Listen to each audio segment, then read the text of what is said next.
Hey everybody, it's Flake and welcome to another Top 5 list. This time we're going to get a little bit more into the nitty-gritty of the post-game effect. After you queue into somebody, the cards come down, all 3 rounds are in the book. You win, you lose, nonetheless, do you hit that GG button? Good question, right? I mean, if you do, you give your opponent a little pat on the back, say, hey, good job, here's a little bit of extra resources, a little extra sprinkles on that Sunday. Thanks for the good time. I'll see you later.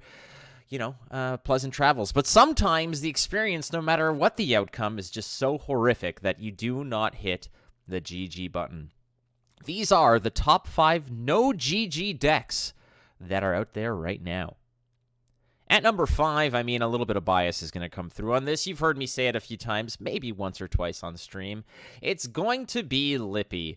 Yes. I mean, nothing says training wheels Gwent for Skellige when it comes down to Lippy, and there's been many iterations, and it seems like no matter what happens, whenever a new expansion comes through, there's always going to be some kind of card that is published, some kind of new trick up their sleeve to just make it that much more annoying to deal with. All right, let's just do this, let's do this, let's do this, let's spam all these Shield Maidens, and, why not? Let's throw a Blue Boy in there for good measure, yada, yada, yada. At the end of the day, we're going to do it all over in round 3 anyways, and I'm just going to spit out an ass load of points for you. Now, I'm not here to accuse Lippy players of being big brain altogether, but I mean, basically, not all Lippy players are terrible, but the deck itself is definitely in the no GG category.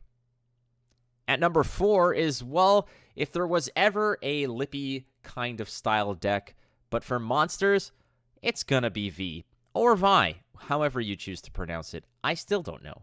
Nonetheless, this is just one of those lists where, all right, let's just go ahead, slam in some of these cards, all the tutors in the world, and no way to actually interact with that behemoth of a card. The engine, the driving force of this list, which is, we're going to go ahead, we're going to play Vi, but we're going to consume her right away, and then we're going to go ahead and play Vi again, and consumer, and player, and consumer, and player, and consumer, and player, and consume her. And there's not much you can do about it. All the tall punish in the world might get you through a little bit. If you play a heavy control list, you might be able to deal with this. But at the end of the day, this is a deck that just constantly snowballs you out of existence. And despite some nerfs to not only the leader ability, but the card itself, it's still out there, and it's still a pain in the ass to deal with. And it's still really tempting to just skip over that GG button. At number 3 is Traps for Scoia'tael. Ah, yes, Scoia'tael Traps.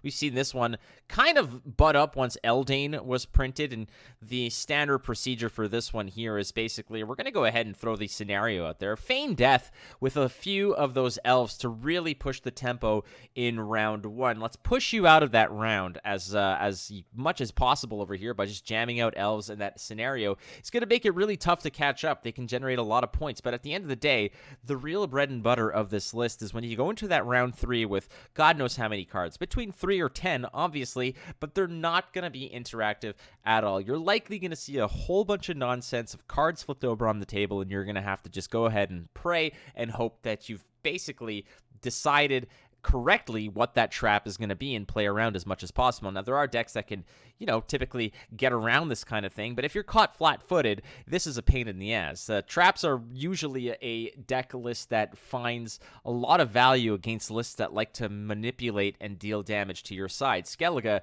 typically is one of the biggest and greatest, annoyances when it comes to facing against traps. Skellige likes to deal damage. They like to interact. They like to get you in the reds. And with this, there's nothing really to deal until, 2 turns left in the round. You're going to jam down Eldain, flip all of your traps into elves, and Vernociel's going to come in and massive pew-pew with 3 charges from your leader ability, and there's really not much you can do because all the cards that you wanted to use really didn't get much value if they're not really doing anything, and they're just triggering these traps. So Traps ST is a Traps no GG. At number 2 is going to be an Ilf Guard deck. I mean, let's just be completely honest here. If we get this far and we haven't mentioned Ilf Guard and there's a no GG category, GG is and Nilfgaard don't typically go together very well. So Colgrim Cloggers is what I'm talking about. Yes, clogging, people's decks, making it really uncomfortable for them to draw cards because they're going to be drawing absolute garbage. Have you ever had that experience where maybe it's, the top 3 cards of your deck are something like, oh, I don't know, Treant, 3-point Golem? Yeah, that's the worst thing that you can hope for. And really, honestly, Colgrim Cloggers, rather, is something that is tough to really feel good about when you're at the end of the day, because you know what you're up against. And the different variations of this list, the Nova lists for this, the other style lists, the Renew lists, the doubling up with Letho. There's so many different ways that you can just feel terrible playing against this list, and not GGing Colgrim Cloggers. That's probably your last bastion of feeling good about it.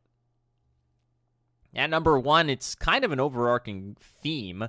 It's just that Nilf Guard does it best. Mill is our number 1 when it comes to no GG decks that exist right out there. And I'm not saying that Mill is good. In fact, Mill's pretty damn bad, frankly. The thing about it is that it's always annoying to deal with. And here's a pro tip for you, ladies and gentlemen. You want to beat Mill? Don't pass in round 1, no matter what. No matter what, you have to 2-0 Mill. That's your pro tip for the day. But still, Mill is such a tough pill to digest, because you're basically staring down a type of archetype where you are not going to be seeing cards that you otherwise really want. So mulligan hard. If you suspect it's Mill, mulligan hard for your best cards. Chuck the stuff that you don't care gets burned off the top. And with a little luck, you might be okay. They might actually help you thin out your deck when you go into round 2 and you're left with the good stuff. But you can usually assume that you're going to be really holding your breath every time one of those Kingslayers hits the board, or Traherne hits the board, or God knows what else hits the board. There's always something tough for you to actually have to navigate through. But at the end of the day, Mill in all its formats, even though NG does it the best, is probably always going to be number 1 when it comes to not giving that sweet, coveted GG. All right, well, that's our list, the top 5 no GG decks that are out there in Gwent. And frankly, I mean, I'm always for GGing, unless you're Lippy, because let's be fair. But either way, let's all be kind to one another and hit that GG button every time. My name is Flake. You can catch me on Twitter at WatchFlake, or twitch.tv/WatchFlake. I do appreciate you guys checking out. Is there other decks that you don't GG just out of principle? Let me know in the comments, because I want to know where your loyalties lie. So hit me up in the comments. If you have ideas for other top 5 lists, let me know in there as well. As always, friends, again, be kind to one another. I love you. I got your back. I'll see you soon.